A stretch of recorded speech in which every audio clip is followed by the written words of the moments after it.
Chers compatriotes, nous célébrons chaque année la semaine africaine de vaccination et cette année, elle a une connotation particulière, celle de célébrer le 50e anniversaire des programmes de vaccination dans le monde, en sigle PEV. La semaine africaine de vaccination est un événement qui offre une opportunité de communiquer sur l'importance des vaccins et de la vaccination dans la vie de chaque enfant en particulier et de chaque être humain en général. Grâce à elle, nous avons éradiqué la variole, nous sommes en passe de vaincre la poliomyélite et plus d'enfants, plus que jamais, survivent et s'épanouissent. Cette année, la Semaine mondiale de la vaccination célébrée sous le thème « Programme essentiel d'immunisation » étant le jalon que vient d'atteindre la région africaine et la RDC en particulier, témoin de nos efforts collectifs pour sauver la vie d'innombrables personnes en offrant une protection contre les maladies à prévention vaccinale et en appelant les pays à investir davantage dans les programmes de vaccination pour protéger les générations futures. En 50 ans à peine, nous sommes passés d'un monde où la mort de l'enfant était une crainte de beaucoup de parents à un monde où chaque enfant, s'il est vacciné, a une chance de survivre et de s'épanouir.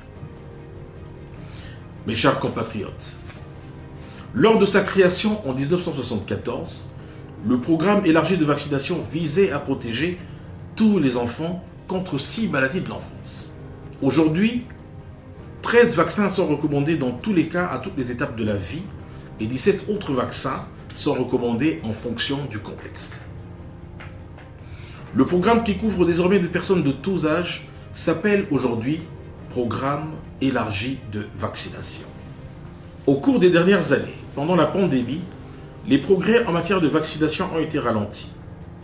Alors qu'en 2022, plus de 4 millions d'enfants supplémentaires ont été vaccinés dans le monde par rapport à 2021, 20 millions d'enfants n'ont toujours pas reçu un ou plusieurs de leurs vaccins.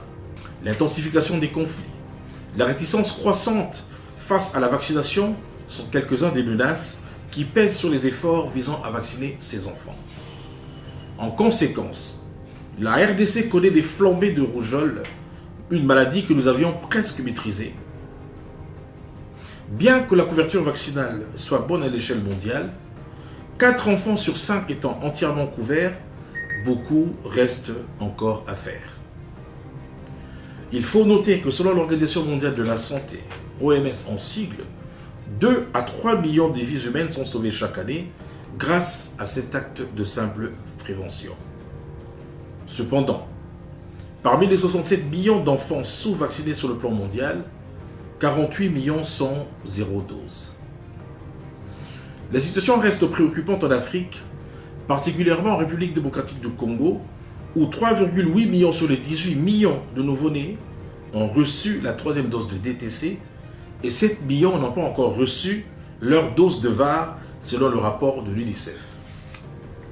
C'est dans ce contexte que le programme élargi de vaccination de la République démocratique du Congo, avec l'appui de ses partenaires, organise une série d'activités en vue de démontrer l'importance de la vaccination, mais aussi d'organiser le rattrapage d'enfants non ou insuffisamment vaccinés, conformément au calendrier vaccinal en cours. Chers compatriotes, je ne saurais terminer cette adresse sans particulièrement remercier le président de la République, son Excellence Félix-Antoine Tshisekedi Tshilombo, qui a fait de la vaccination une priorité et son cheval de bataille à travers la couverture santé universelle et son implication personnelle et déterminante dans le processus d'amélioration de la vaccination en République démocratique du Congo. Je voudrais enfin remercier les partenaires techniques et financiers du ministère de la Santé publique, Hygiène et Prévention qui se sont joints à nos côtés pour nous porter l'appui nécessaire. Sur ce, je déclare lancer la Semaine africaine de la vaccination sur toute l'étendue de la République démocratique du Congo. Que vive la République démocratique du Congo, que vive le programme élargi de vaccination. Je vous remercie.